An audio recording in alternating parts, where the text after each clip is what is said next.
રાજુલા શહેરના પડતર પ્રશ્નને લઈ કોંગ્રેસ સમિતિ દ્વારા પ્રાંત અધિકારીને આવેદનપત્ર પાઠવ્યું। રાજુલા શહેરમાં નગરપાલિકા દ્વારા સફાઈ, પાણી, લાઇટ સહિત વિવિધ બાબતોને લઈ પાલિકા દ્વારા કામગીરી ન કરતા ભારે રોષ। વહીવટદાર પાલિકા દ્વારા કામગીરી ન કરાતા અંતે કોંગ્રેસ સમિતિ દ્વારા આવેદનપત્ર આપી રજૂઆત કરી। વહેલામાં વહેલી તકે પાલિકા દ્વારા શહેરના પડતર પ્રશ્નનું નિરાકરણ કરવા માંગ કરાઈ। નગરપાલિકા દ્વારા પડતર પ્રશ્નનું તાકીદે નિરાકરણ નહીં આવે તો ગાંધી સિંધિયા માર્ગે આંદોલનની ઉચ્ચારી ચીમકી। રિપોર્ટર મનીષ મહેતા, રાજુલા।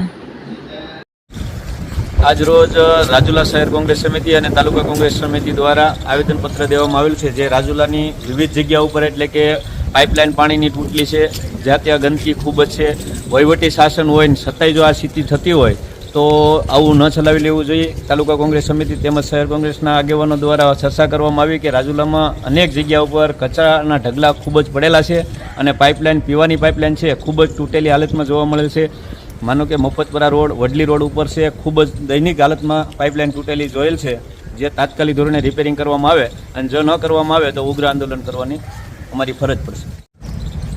આજ રોજ 18/7/2024ના શહેર કોંગ્રેસ પ્રમુખ રવિભાઈ ધાકડા, નગરપાલિકાના પૂર્વ પ્રમુખ રાહુલભાઈ ધાકડા અને એમની સાથી યુવા મિત્રોની ટીમ દ્વારા આજ પ્રાંત કચેરી ખાતે આવેદનપત્ર દેવા માટે અમે આવ્યા છીએ અને અમે સરકારને જાણ કરવા માંગીએ છીએ કે રાજુલા શહેરની અંદર રાજુલા નગરપાલિકા દ્વારા સફાઈના કામમાં બહુ વિલંબ કરવામાં આવે છે।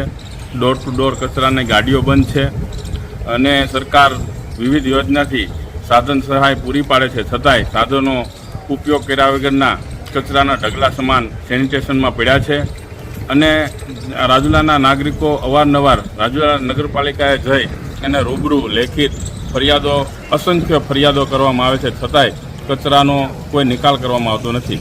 ટૂંક સમયમાં શ્રાવણ માસ બેઠતો હોય અને આપણે ગોકુળાષ્ટમી હોય અને તહેવારોને લઈ અને રાતના અવર જવર વધતી હોય તો લાઇટોની વ્યવસ્થા પણ નથી, એમાં કોઈ બેન દીકરીની સલામતી નથી। આ વાત અમારી અને અમારી ટીમની જો સરકાર ધ્યાને લઈ અને કચરાનો નિકાલ કરે, જ્યાં ત્યાં ગંદા પાણી ભરાય છે એનો નિકાલ કરે, લાઇટોની વ્યવસ્થા સારી કરે, બસ એટલી જ અમારી માંગણી છે। જો આ આવેદનપત્ર આપ્યા પછી સરકાર અમારું ધ્યાને નહીં લે તો ગાંધી સિંધિયા માર્ગે ઉગ્ર આંદોલન કરીશું। આજે અમે બધાય મિત્રો આવ્યા છીએ, કાલ ઉગ્ર આંદોલન કરીને અમે અમારી વાત સરકાર